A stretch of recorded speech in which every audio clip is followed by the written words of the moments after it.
In the lands between, there are three eternal cities, Nokron, Nokstella, and the Nameless Eternal City.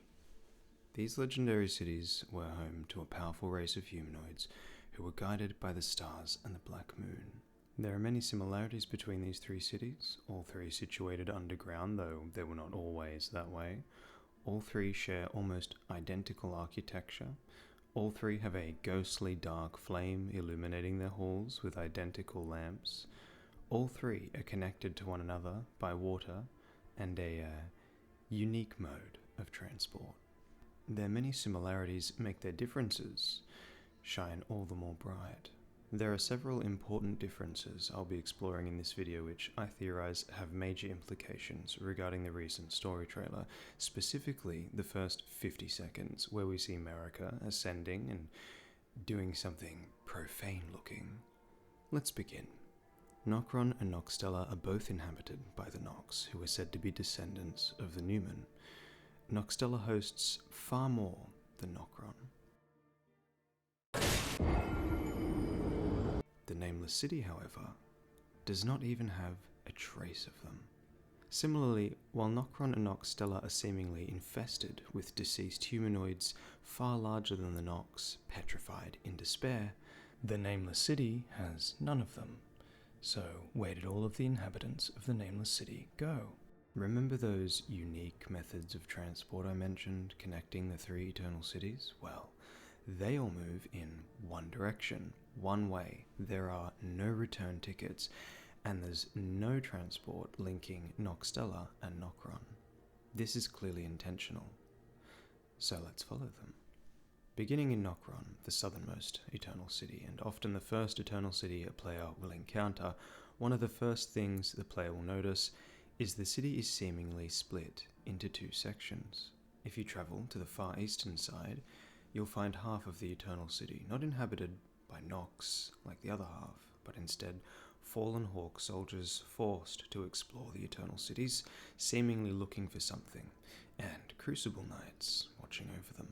Beyond these crucible knights and fallen Hawk soldiers, you'll find a grand waterfall, guarded by two gargoyles, and nestled behind them, almost so obscure you could miss it, is a solitary coffin.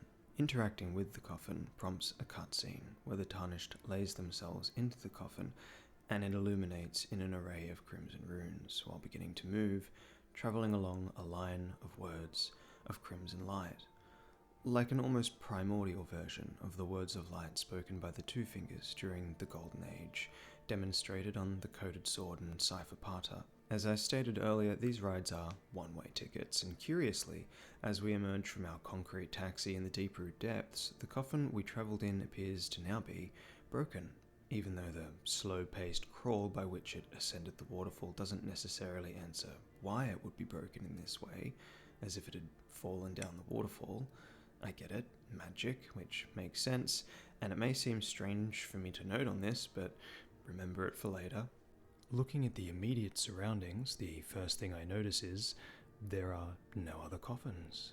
As we continue to follow the trail of water, we arrive at the Noxless, petrified corpseless, brazier-less, statue-less, crypt throneless, Nameless Eternal City, inhabited only by, aside from some lizards and a bear, decrepit gargoyles, mausoleum knights, and a legendary crucible knight. Finally, as we follow the water to its end and arrive at the Nameless City Grace, we notice a familiar sight. There are even several bodies amongst the coffins, looking like they had fallen out of them, scattered by the Grace at the center of the Eternal City. And all on its lonesome, a small stretch away, lies another special coffin, ready to tell us the next part of the story. You'll remember the elegant, slow-moving, boring part of the roller coaster light show that gracefully couriered us from the base of this gigantic waterfall to the top. The transport method for this coffin, however, is a little different. As opposed to being directed somewhere with careful purpose, you are, well, discarded. As we rise from this coffin, two things are immediately apparent. One, the coffin we emerged from, despite being flung from the top of a waterfall, is completely intact and unbroken. Unlike the first coffin and its slow, steady journey, I can only really grasp at speculation as to why this is. However, I imagine the illuminating runes on the first coffin and in the line of light would provide insight if translated, and I completely believe they can be. Alas, I am not capable of such a feat yet, but I know people are trying, and that AI tools will make it a much more feasible challenge. The second thing we notice is that we're surrounded by coffins. But where are the bodies? Following the water from the coffin, we'll find ourselves at the All Palace ruins, where a malformed star and several claimant reside. And just past the hanging malformed star is a rapid, flowing down a steep corridor where the stream continues, and as we reach the bottom of this rapid, we are met with a familiar sight. And the sight of something that was missing from the Nameless City, and very reminiscent of a certain story trailer. A myriad of corpses litter the ground as far as the eye can see, some old and fleshless, however a great majority of them a familiar red colour. Some of these remains are quite large in nature and clearly not human but humanoid. If we compare them to the surrounding human corpses, they are noticeably bigger. If we compare them to the player character, we can see their proportions are varied but still larger than the player character. Their size, variations, and form are reminiscent of the petrified figures in the eternal cities of Nokstella and Nokron, those very same figures who were missing from the Nameless Eternal City. I hypothesize that these corpses are in fact them. The stream continues, and before long we are met with the walls of the Eternal City of Nokstella. I believe that these are actually floodgates that control the flow of water running through the three Eternal Cities. The stream moves directly through the Eternal City of Nokstella, and as we follow its path, eventually we are met with an elevator. At the bottom of the elevator, we are again met with a familiar sight. As we approach the end of this very long tunnel of corpses, we come face to face with the final floodgates of Nokstella. This area is noticeably coloured, and a glaring implication of what is to come next. Descending the elevator, we are confronted with a repulsive swamp of rot, which I believe to be the culmination of all of these bodies. And yet the path continues. After drudging through Miyazaki's signature dish, we arrive at the Grand Cloister, one of the many pre-Nox runes that are usually tucked away, nestled next to the Eternal Cities. And at the end of the putrid flow cutting through the monument, we are met with a familiar sight. One last time. Sure, why not? And it's another flawless landing, 10 out of 10, not a scratch on the coffin. Bizarre and amazing that, isn't it? The underground lair we find ourselves in is host to none other than Astel, natural born of the void. A malformed star said to have assailed and destroyed one of the Eternal Cities. The chamber of the boss battle has two very interesting features. It shares a striking resemblance to the chambers occupied by the ancestral spirits. However, the amount of bones and corpses here are strictly human and far fewer in number. There are none of the mixed-in corpses we saw along the way, and the ones that are here seem to be ancient and without any flesh. There is another chamber with an Astel in it, however, this chamber has no corpses and is frozen over. If we are to draw any comparison between the chambers used by the ancestral worshippers and this chamber, perhaps it would be that the river seems to link all of them. Perhaps this was, before the Eternal Cities were sent underground, the means by which ancestral worshippers carted their dead or fed the roots of the Great Tree. And after the numen or Nox settled in next to them, this was taken control of using floodgates.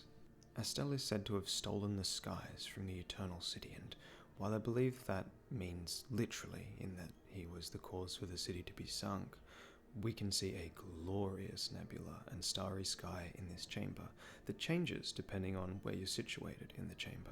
At the end of the chamber is a pathway sealed with a Carrion royal family crest that leads to the Hidden Lunar Estate and Chapel of the Hidden or Heavenly Hand, or Chapel of Manus Celis, as well as several very other interesting and revealing locations, items, and characters. This is of massive importance in the next video I'll be doing, which covers Marika's plan after the establishment of the Golden Order, but This theory and video are about the events we see at the beginning of the story trailer, so I'll put a pin in it here and get back to the point of the video. That concludes the journey of water, so what does it all mean? Well, to understand the cities, perhaps we should look to their leaders. In each Eternal City, there is a crypt throne, housing the remains of a gigantic life form, which makes sense. These were all clearly the leaders of the cities, so why wouldn't there be one in each, since everything else in the cities so closely mimic the culture and design of one another? Except this isn't the case. Nokstella houses 2 of these crypt thrones, both distinctly different in height, with a slightly different design, specifically an extra line of black patterns on the taller throne with an extra layer of panels. The largest throne is occupied by a large corpse, while the smaller throne is unoccupied. Nokron houses a single crypt throne with a large corpse, identical in design to the smaller throne in Nokstella that has no corpse. Lastly, the Nameless Eternal City houses no throne. Well, unless you count the throne of the Prince of Death, but there's no crypt chair visible underneath him, so I can't assume one is there. Missing inhabitants, missing petrified corpses, missing statues, missing braziers, and a missing throne. This city is missing much more than just its name, and it even goes a step further and has several things that the other cities most certainly do not have. For example, a huge collection of coffins and corpses at the heart of the city, and a mausoleum. What a strange city indeed. Believe it or not, it gets stranger still, because quite a few of those missing things turn up elsewhere. Above each of the Eternal Cities are new civilizations who, in many ways, inherited aspects of the Eternal Cities beneath them in their architecture. Lindell, which rests on top of the Nameless Eternal City, shares similarities in architecture in the Nameless Eternal City beneath it, especially in the Old Commons. The glorious towers and architecture of Lucaria could easily be inspired by the Eternal Nokstella's own monumental towers, while the Academy Gate Town also shares similarities. They also house one of the silver balls that can be found throughout the Eternal City below that can be killed for their larval tier, though this one at Lucaria cannot be locked onto or killed and is larger than the sentient balls we find in the Eternal Cities. It also seems to simply fall down the stairs without a mind of its own in the same manner each time.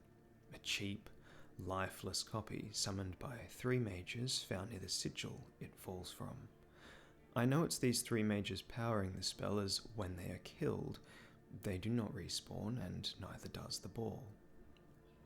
There is a similar such ball in the 3rd town that rests upon the final Eternal City of Nokron. However, this one is different. While I've not been able to damage or kill it, you can in fact lock onto it, and while the ball in Lucaria simply flies down the stairs mindlessly, the same way every time, this ball has the capability to change its course of direction and attack you in different directions, even uphill, and is seemingly at least somewhat sentient. It also does not require the presence of a mage, and is self-summoning, disappearing after attacking.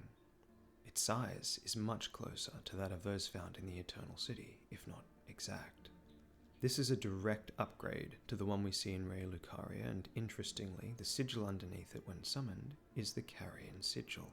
While the first 2 cities share echoes of the civilization beneath them, this 3rd city, resting atop the Eternal City of Nokron, shares a much more intimate connection, with far-reaching implications. I believe the more intimate knowledge of the Eternal City's technology in the forms of this closer sentient ball is a testament to this closer relationship of both the town to the Eternal Cities and the Carrion royal family to the Eternal Cities. But there are far more striking connections. Remember all of those things I listed off as missing from the Nameless Eternal City? Over half of those things on that list appear here. Nestled down in the heart of Caelid is Celia, town of sorcery, whose architecture vaguely resembles that of an Eternal City in some ways, identically in other ways, and inextricably and confoundingly in others. such as what rests behind this giant seal. It is in Celia we are given a note by a wise and mysterious old man who's basically like the High Priest of Rot, containing the secret of Celia. It reads, "Note given by Sage Gowry, detailing the secret he promised. The town of Celia hides the source. Light 3 flames atop the candle towers to break the seal. Once we have lit all 3 of the Eternal City-inspired lamps, we would find the source. But the source of what?" While this more than likely means source of the secret, my guess is that it's vague because it's general. The source of everything, the one behind everything, shattering and all. Perhaps also the one behind the rot. But I'll get to that. The secret we find hidden behind a barrier nigh identical to the one which is imposed on the chamber with Astel, the natural born of the void, is this: a very out of place and very unique above ground crypt throne, with the only 2 above ground knocks in the game. So there's our missing braziers, there's our missing knocks, and there's our missing throne. All that's left are the petrified corpses, and I'm pretty sure we have those covered, and the missing statues, which I couldn't find anywhere. Though, if you follow my train of thought, which is that the numen are the people that were wiped out and the Nox came afterwards and inhabited as their descendants all of these eternal cities, then it would make sense that if the Nameless Eternal City was wiped out, which I believe it was, and I'll get to that, then there wouldn't be any Nox, nor any Nox statues, since there were no descendants, since there were no more numen of the Nameless City. While this crypt throne in many ways shares the design of smaller thrones in Noxtella and Nokron, there are a few absolutely crucial points of difference. Like the second smaller throne in Noxtella, there is no corpse on this throne. The rune paintings on this throne are white, unlike the other 2 small thrones which are black, and the larger throne which is black and blue. Or are they? Just a pre-note, I really struggled with this. I'll have to get Elden Ring on PC and mod it because getting angles on these crypts was nothing short of a nightmare. I investigated them further and I'm stuck between it being a simple trick of the light, turning the carving black in darkness and white in the presence of light, even though it kind of looks blue on the largest throne. Or if I jump down the rabbit hole completely, it could be something to do with the treasure found behind this secret crypt throne. We find the staff of Lusat in a chest beneath the crypt throne in Celia, and its description reads, "Staff of the primeval glintstone sorcerer Lusat. Only those who have glimpsed what lies beyond the wisdom of stone may wield it." Perhaps the duality of this stone's colours and the fact that it may be blue at its core are alluding to the race with a skin of stone. The white Alabastan lords who specialise in attraction gravity magic and tutored Radahn himself, and the black onyx lords who specialise in repulsion gravity magic. Not only would this sort of match up with the changing colour of the carvings on the thrones and throughout the cities, but the sword of the Alabaster Lords is also a near identical match to the colour of these patterns in the Eternal Cities, which often appear as black unless illuminated with light. This association between the Alabastan and Onyx Lords and the Eternal Cities could have been the wisdom beyond stone referred to, and the reason why Azor and Lusat were exiled and ultimately died. I do wonder how far this association goes. As per the Black Knife set description, the assassins that carried out the deeds of the Knight of the Black Knives were all women, and rumoured to be numen who had close ties with Marika herself. The Black Knives are said to be numen and of the same stock as Marika, who is said to be numen as per the numen rune description. The numen are said to have come from outside the lands between, and are in fact of the same stock of Marika herself. If we look at the character creation screen, numens are said to be descendants of denizens from another world. So while they may not have personally moved from another world to the lands between, perhaps their lineage is from outside the lands between. The Alabaster Lord's sword reads, "Great sword forged from a blue-white meteoric ore. The blade conceals gravity-manipulating magic, a weapon unique to the Alabastan Lords, a race of ancients with skin of stone who were said to have risen to life when a meteor struck long ago. Perhaps this exodus from another world were the meteorites that crashed into the lands between, and these ancient space elves are the ancestors of the numen. That would certainly parallel with the numen being few-born and long-lived, much like these ancient beings. If the Alabastan and Onyx Lords preceded the numen the same way the numen preceded the Nox and the cities above the Eternal Cities, we would expect to see inspiration from at least somewhere in the Eternal Cities. The belt adorning the Alabastan and Onyx Lords is somewhat reminiscent of the pattern we see under the crypt chairs, the bracelets we see on the feet of the dead figures who, if the material is anything like the carvings, may in fact be the same colour as the Alabastan Lord's sword. Lastly, the two of these thrones with a corpse on them have a great glowworm in the chest beneath them, denoting death, specifically death acknowledged by the civilization, while the two without a body on them do not have a great glowworm. The great glowworm's description reads, "Since the times of old, glowworms were used to comfort heroic spirits, given in tribute to those who died the most glorious deaths, in the hope their stories would become legend. There is no way that the setup of these thrones is not intentional."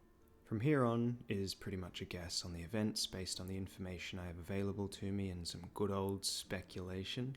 It may not be exactly how it went down. There are some details I'm unsure about, but I had to go with one line of thinking in order to tell the story. But overall, I'm happy with the summary, so I do apologize if it sounds like I'm repeating myself on some points, but this is necessary to tie together the events and keep important themes in the forefront, as there's a lot going on.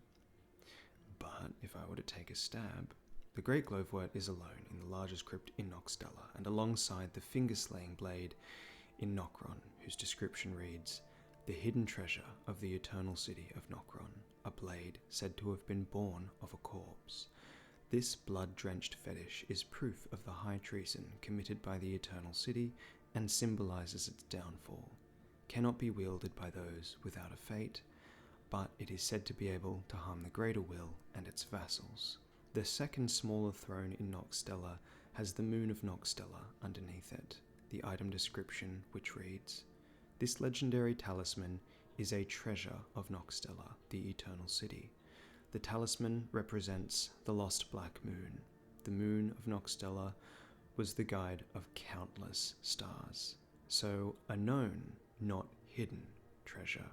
Given this is a important treasure depicting the object of worship and guide to their people, and the fact that the throne is located in the city housing the large throne of who was potentially the previous or current ruler of the Eternal Cities, I speculate it could be some sort of token of intended passing of leadership, held by the next chosen queen of the Eternal Cities.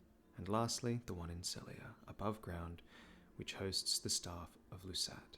Not that I have much more to say about that treasure, past the point I made earlier regarding the wisdom of stone. With the Great Glowworm's description in mind, the logic would be that the two beings that are mounted died and were placed on their throne, with their death acknowledged by the civilization with the Great Glowworms to comfort their spirit.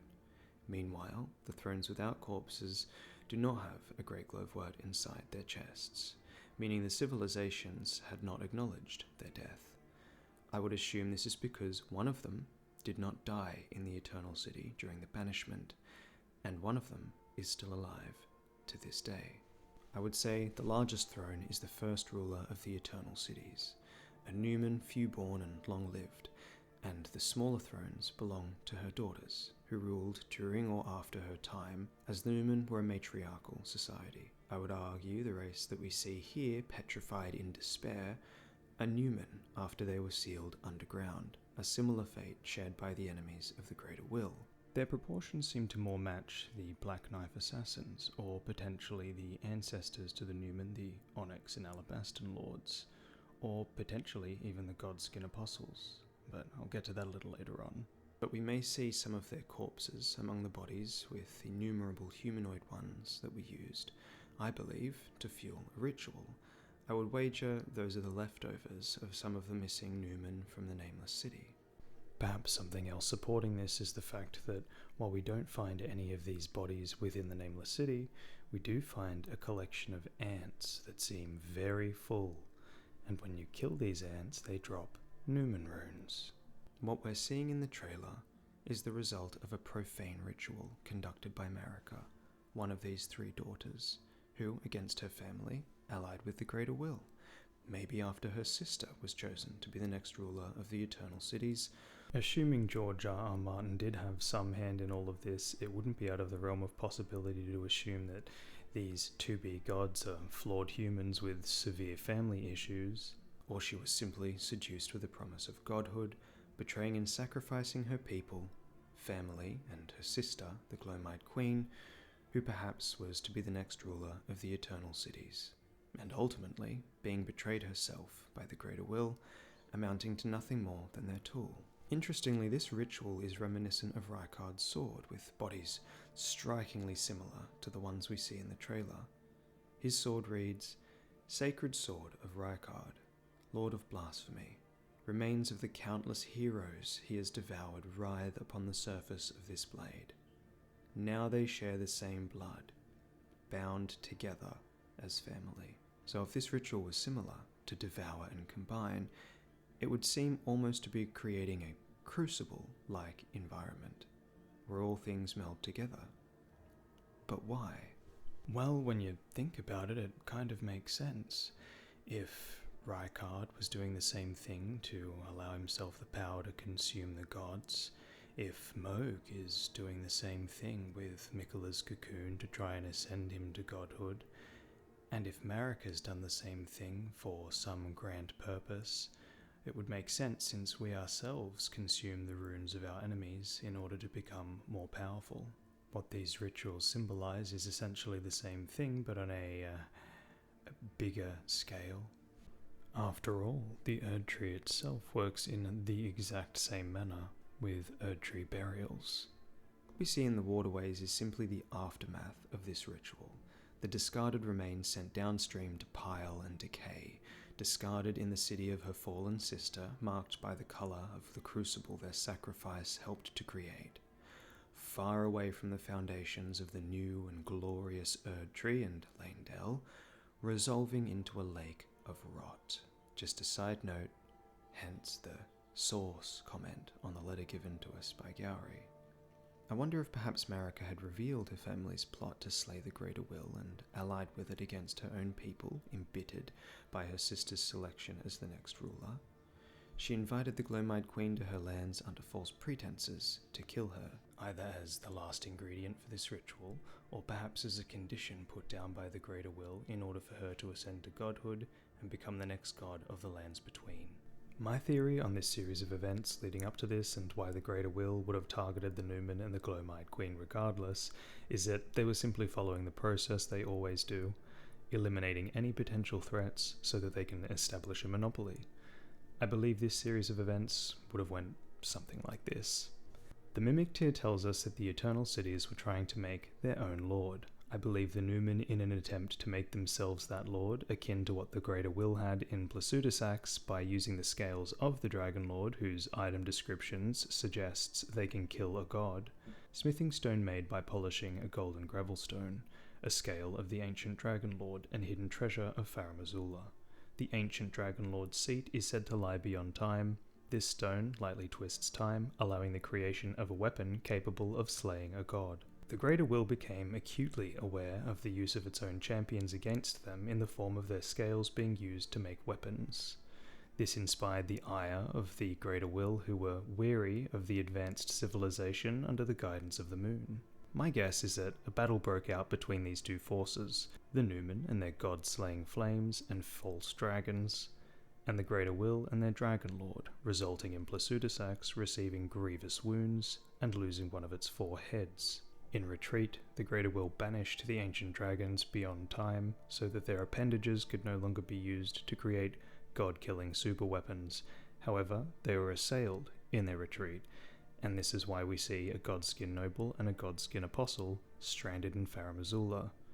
While total victory did not happen, the Dragon Lord lost another of its heads in this second confrontation, resulting in the creation of the somber ancient dragon smithing stones, the description of which reads, ancient dragon rock smithing stone drained of colour, a scale of the ancient dragon lord, and hidden treasure of Farum Azula.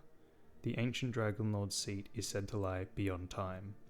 This stone lightly twists time, allowing the creation of a weapon capable of slaying a god. I laid these two events like this because of the description of the ancient smithing stones, which become bereft of colour after Plasudasax is sealed away. This would line up with the dragonkin's scales being more akin to the ancient dragon smithing stones, having been created before Plasudasax was sealed. While throughout the Eternal Cities we find high-level somber smithing stones hoarded in chests, as well as the finger-slaying blade whose description reads, "The hidden treasure of the Eternal City of Nokron, a blade said to have been born of a corpse. This blood-drenched fetish is proof of the high treason committed by the Eternal City and symbolizes its downfall. Cannot be wielded by those without a fate, but it is said to be able to harm the greater will and its vassals."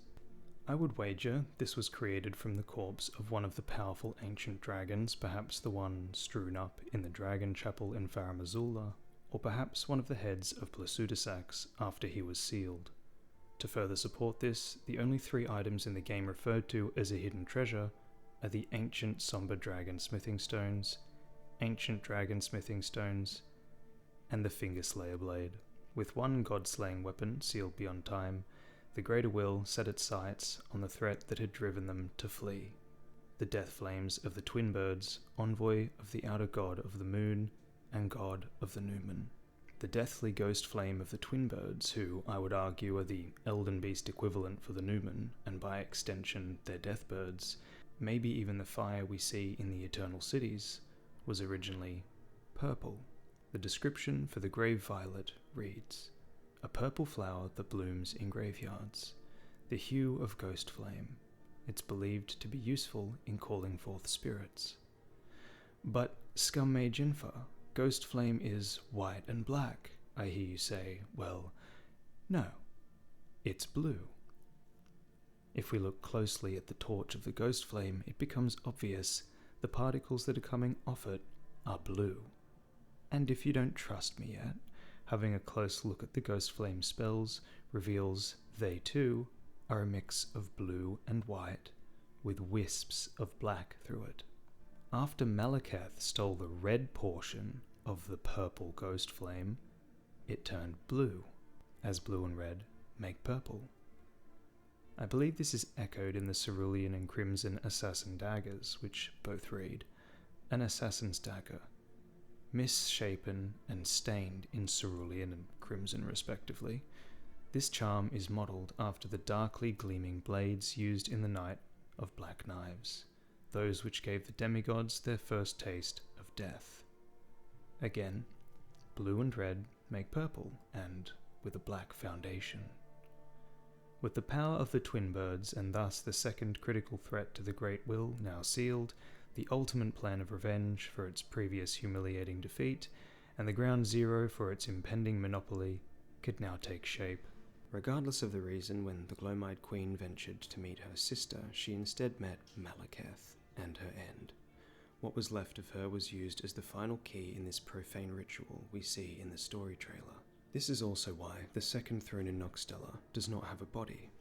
My guess is that it should be the Glomide Queen occupying this throne, as the third sister did after the Eternal Cities were sealed underground, while the missing throne of Marika's land, after it was decimated by the impact of the Elden Beast, was moved atop Nokron to Celia, perhaps in an attempt to hide the treachery of her past. I would wager a guess that at the same time the Elden Beast sunk the Nameless City, the other 2 cities were sunk in tandem as punishment for the treachery of wounding or conspiring against the Greater Will.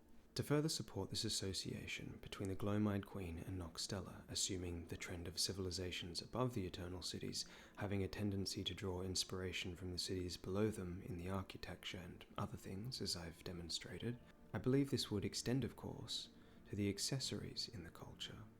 With that said, the jewels adorning Rani's real body and Renala both look very familiar to me. The jewels adorning Renala are reminiscent of the Godskin jewels. Really, if you crop this out and put it on this it wouldn't look that out of place. And yes, sure, this may link the Carrion Queen to the Godskin nobles in some obscure way, but how would that link the Godskin nobles to the city of Nokstella?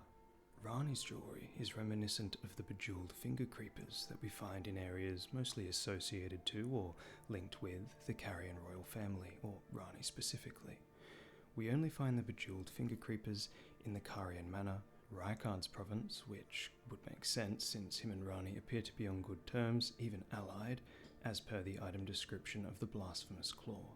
A slab of rock engraved with traces of the Rune of Death can deflect the power of the Black Blade. On the night of the dire plot, Ranni rewarded Praetor Rykard with these traces. Should the coming trespass one day transpire, they would serve as a last resort foil, allowing Rykard to challenge Malekith, the Black Blade, the Black Beast of destined death. The innumerable implications of this aside, one of these fingers is also found in the sewers of Leyndell, guarding the Dung Eater's prison. These jewels appear to shoot magic, a different colour than we see in any spell known to us, sigillus, that bind whoever it hits. So binding magic, but from where does it originate? In the city of Nokstella, below Rea Lucaria, are ant riders, whose ant eyes look a very familiar colour. Interestingly, if the Nox is knocked from the ant's back, or if the pair have the sleep status effect induced, the eyes of the ants return to black once more, just like the ants everywhere else, and promptly begin attacking the Nox. So, binding and mind control magic originating from the Eternal Cities. This seems to line up with the bejeweled finger creepers, as their resting animation appears to show them without jewellery, which seems to have been added to the model later, as it suddenly appears as they start moving. And the bejeweled finger creepers are all in places of importance, seemingly bound to the area, controlled to protect it. While my initial goal was simply to link the Godskins to the Eternal Cities by relating the royals' accessories to the city below, I believe the implications of Ranni donning what could be binding mind control crystals is deep. Regardless, moving on to my original point. If her daughter's jewels are associated with and came from the city below, would it be such a stretch to imagine that hers did as well?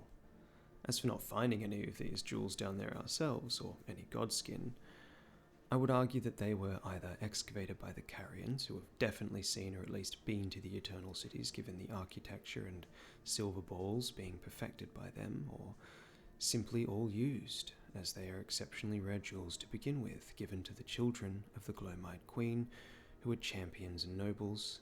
As for the godskin, perhaps they are among the corpses before the crypt thrones, as some do look far larger in stature than others, or perhaps because they are hand-chosen by the Glowmite Queen herself and essentially a step down from royalty, they are far few and in between, and the ones we encounter are the only ones left. While, again, any in the city at the time of the banishment were petrified. One, however, is located on the bridge leading to Ranni's tower, which I believe only strengthens the likelihood of a connection. And given what we discussed earlier about the ghost flame, is it no surprise that these gems are purple? Much like the Shattering was the gun signal for all of the major events that are happening in the lands between when we occupy it, I believe this ritual was the Shattering equivalent for this era, signalling the birth of the Crucible and what would become the Erdtree, and the rise of the Greater Will, and the death of the Eternal Cities dynasties and religion. All of this was done to create adequate sustenance for the Elden Beast when it crashed into the Great Tree, which is also referred to as the Crucible.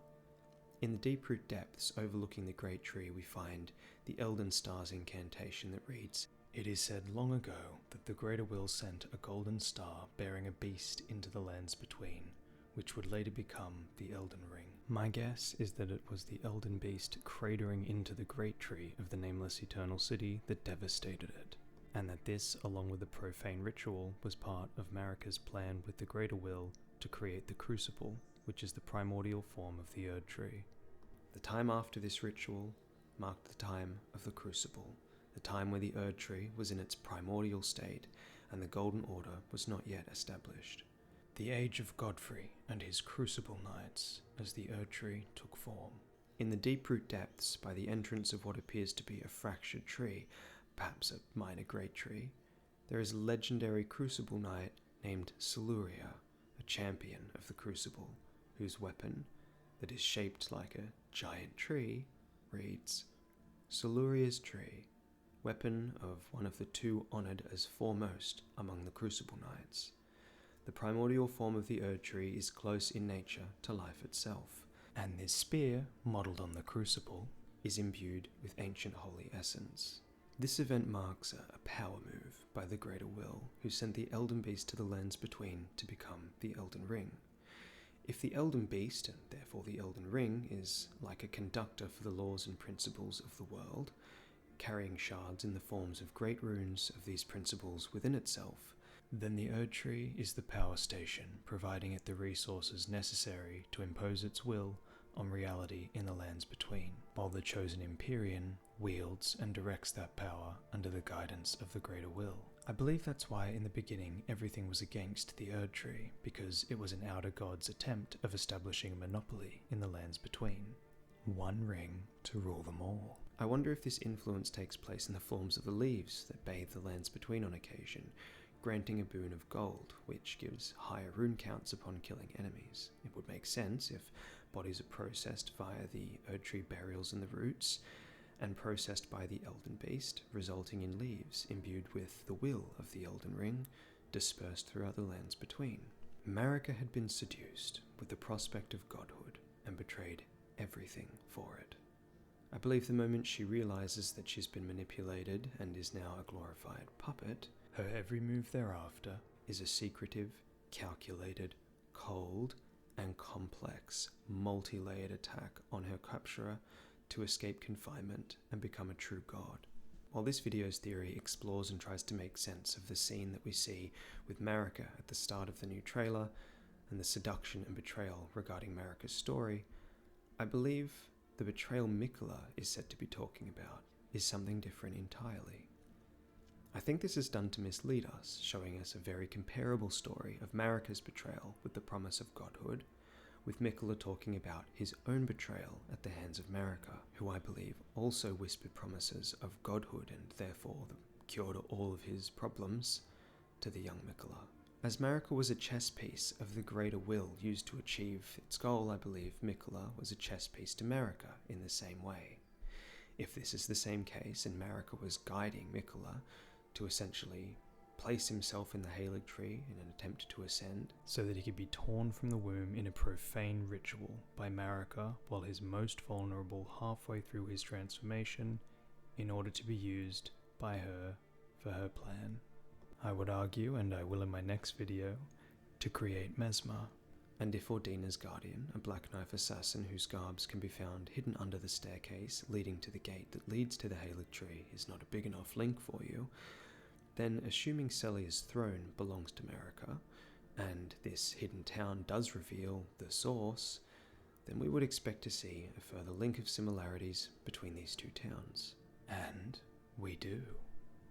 I have 2 more videos planned to release in the next few days, the first explaining Marika's overall plan of escape following her ascension and betrayal, which will heavily touch on the seduction and betrayal of Miquella, and why Marika encouraged him to ascend to godhood. The third video will be exploring the prelude to that video, including themes from this video, exploring the time before and leading up to the Golden Order much further in detail, such as the progression from who I believe are the indigenous ancestral worshippers, who worship ancestral spirits outside of the purview of the Erdtree, to the numen who I believe colonized the ancestral worshippers, then the Nox civilizations and how they fall into all of it, and how it all overlaps with one another and what that means, and much more. If you liked this video, I'm more than certain you will enjoy the next 2, so please subscribe and flame the comments section with your theories and observations.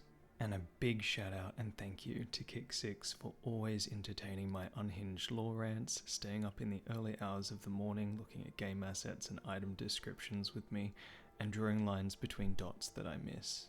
You're a true friend. I would highly recommend subbing to this beautiful gnome elf boyo, as he is the most wholesome person you'll ever meet. Thank you for watching.